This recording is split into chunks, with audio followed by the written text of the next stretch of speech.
Shabbat Shalom, my friends. Last week was a banner week for the number of participants in these ongoing conversations. Thank you.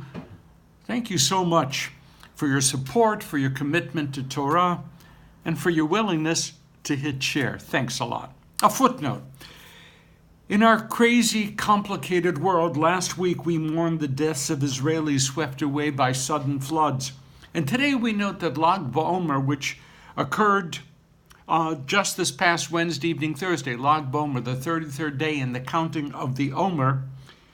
During this time, the Israeli authorities strongly requested that the massive bonfires traditionally associated with the celebrating of Lag BaOmer not be kindled, out of fear that the sudden drought that followed the flooding might make those bonfires very dangerous. And in fact, there was a terrible incident. So there you have it. Floods, drought. You just can't win in this world. Okay, to work. Our Sedra is Emor, beginning with Leviticus 21:1. God continues the divine conversations with Moses, and we encounter an absolute richness of topics. Some of the most fundamental laws of mourning for the deaths of near relatives are found here in the Sedra Emor. Here we also find some deeply problematic laws that forbid any Levite or Kohen from actually serving in the sanctuary if they have any kind of physical blemish. On the one hand, we can understand why the sacred service must exemplify the need to serve God in holiness. We get that. And with the reach toward perfection. Get that too. On the other hand, many of us just cannot agree that someone who is physically blemished should be barred from sacred work. On the third hand, the notion of an all-male priesthood, no matter how physically perfect, just doesn't sit well with us. And to wrap the Sedra up after all of these issues, we have a small, simple case of someone who was stoned to death because he blasphemed God in public. Ladies and gentlemen, we better learn to watch our words very carefully, all in the Sedra. But time is limited. We can't go into any of those things. So let's just focus today on what is in fact the core of this Sedra, which lays out the structure of the sacred calendar, the Hebrew calendar, the ritual calendar by which we conduct our religious lives, beginning with Leviticus 23:1. So what do we have here? Nothing's unusual. Shabbat, Pesach, the counting of the Omer, Shavuot, Rosh Hashanah, Yom Kippur, Sukkot, right?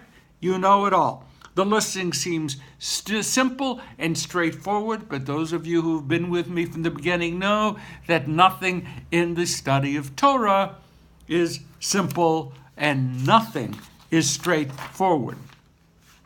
Obscure thing. The text refers to most of these holy days as a moed, a fixed time. And it refers to all of them as Mikra'e Kodesh, holy occasions. Fine. But why isn't Shabbat, which is listed with all the others, also called a moed? That's a great question. Please tell the Talmud when you come up with an answer, because we don't really have an agreed upon answer. It seems like the exact dates of each of the events is clearly stipulated. Okay, that's how it reads to the surface, but when we drill down, we find that that is far from the case. You have often heard me refer to the greatest biblical commentators of all. Who were they? Right, Rashi, Ibn Ezra, Maimonides, Nachmanides, others. But I'd like to introduce you today to Rabbi Don Isaac ben Judah Abravanel. We're going to call him Abravanel. That's how he's referred to. Portuguese rabbi, scholar, great scholar, statesman, philosopher, famed Bible commentary from the 15th century, who, interestingly enough, was influenced by the beginnings of the Renaissance. Now, Abravanel did what none of his earlier colleagues succeeded in doing. He openly addressed 23 problems that he found in our Sedra's listing of the ritual calendar. So you could have read the calendar through. It sounds great. He found 23 problems. And of course, what is the only reason for which a rabbi seeks problems? It's so that he can give his predetermined answers. Okay. Have you ever heard of a situation in life today, a time of confusion, which is referred to as an occasion when Jews make Shabbos for themselves? It's an interesting phrase. That's intended, making Shabbos for yourself, as a very serious criticism, because we Jews are not encouraged to make Shabbos however, whenever we choose like doing so. Abravanel states that our text is intentionally vague about a whole bunch of things because the exact setting of the holy day calendar resides with a central human authority. Not with each one of us reading the Torah and making our own decisions, and, my friends, not with God. Torah is divinely given, but it must be humanly applied. That's great. And Torah therefore refuses to allow individuals to separate themselves from the collective. There is a collective. The collective has an authority. The authority makes a decision about the calendar. That's what we do. And it applies to a whole bunch of other things as well. One people, one calendar, no matter where we live. Cool. Now, we've discussed the Karaites before. Do you remember? The Karaites, ancient subset of Jews who are biblical literalists who insist on reading the Torah just as it is written, not as we would interpret it. One of the founding reasons for the Karaite movement comes right out of our text this week. When do you start counting the Emor? Take that for an obscure question. It's confusing when you look at the Torah text. They, the Karaites, made one decision. The Rabbinites, the others, made another decision. So the Karaite calendar became slightly different. Slight difference in calendar that ultimately led to a fracturing of the Jewish people that for centuries the Karaites were considered to be michutz lamachaneh, outside of the Jewish camp. Fascinating. Little problem. Splintered the people. So Abravanel demands uniformity in our sacred celebrations, a uniformity that will only happen if we agree to a central human authority to set that calendar. He is saying that even though we possess sacred revelation, that is to say the Word of God, there is always intentional space left for human interpretation and not, and not just with the calendar. There is a space for Jews to take ownership, for Jews to interpret, to analyze, even to reconfigure. Torah is no longer in the heaven as we are taught in Deuteronomy 30:12. Torah is in our hands. We have the obligation and the right to grapple with it. Now, I would push this brilliant insight far further than I think Abravanel would have done, but he opened the door for me, and I intend to walk through that door. Now, since human beings will decide how best to understand the sacred calendar, so will we then have the right to decide how to apply all of the laws found within the Torah. The laws of mourning, deeply spiritual, deeply relevant, but they can and must be adapted from that which occurred in biblical times to that which we require in the 21st century.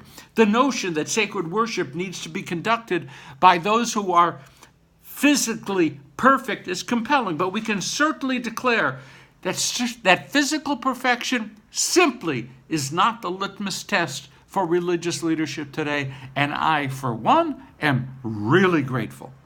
And we declare that men and women must have equal opportunities to be religious leaders, and we can assert that our religious leaders must all meet very explicit standards of moral excellence before they can stand before a congregation. That's not in Torah. Interpretation will build it. It's not there. That moral behavior need not ever be perfect. But at least our religious leaders must be perceived of as struggling to reach such a benchmark, and I will tell you that unfortunately is not always the case. And we need to be vigilant. That same approach grants to the serious among us, those who study, those who embrace Torah with sacred passion, the opportunity to figure out how to celebrate our major holidays, festivals, and Shabbat. Abravanel's approach, as applied by us, can also give us the right, and we've exercised this right, to raise the status of Purim and Hanukkah to the category of minor holidays, even though they're not mentioned at all in the Torah, but they're in the calendar. Not in the Torah, comes in later, and we put them in. And to make Israel Independence Day, Yom HaAtzmaut, a minor sacred holiday as well. Yom HaAtzmaut is not in the Torah, makes sense, right? But it is in the religious calendar. And then the reverse, even to demote Shavuot. Now remember, Pesach, Sukkot, Shavuot, the three major pilgrimage festivals, all three the same. But we have in practice demoted Shavuot from being fully equal to Sukkot and Pesach to being something quite unique, quite special, but something quite different. Now, Abravanel pushes even one step further. He's a 15th century Renaissance man living in Portugal. He says in his commentary, not my words, that when the Israelites came up out of Egyptian slavery, they were like cattle, a behemoth, cattle lacking in all intelligence. Quite a non-compliment. Only when we received Torah at Sinai did we acquire seichel, did we acquire intelligence. So Torah, my friends, seen by Abravanel, is much more than a code of law, and much more than the story of the birth of a people and the establishment of a covenant with God. Torah is a gateway to a method of thinking as well as to a way of building a just, ethical, compassionate, faithful, loving community. That's what Torah is all about. And that work is in our hands, not in God's. Abravanel. Okay, so today we met a rather fascinating medieval scholar as we explored just a tiny bit of what I said was a richly rewarding Sedra. Have a wonderful Shabbat, and please continue bringing others into our conversation by hitting share. Have a great Shabbat. Have a great week.